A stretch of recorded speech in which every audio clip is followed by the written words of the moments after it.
Last part 4 na lang, guys. This is the part 3.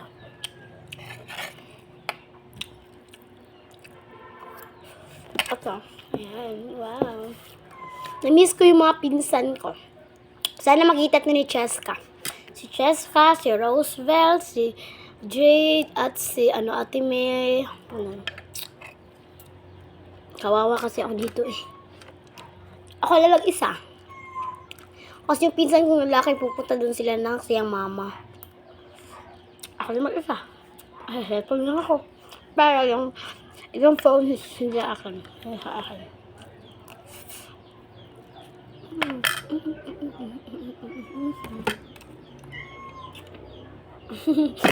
Huwag ninyo ako i-bash.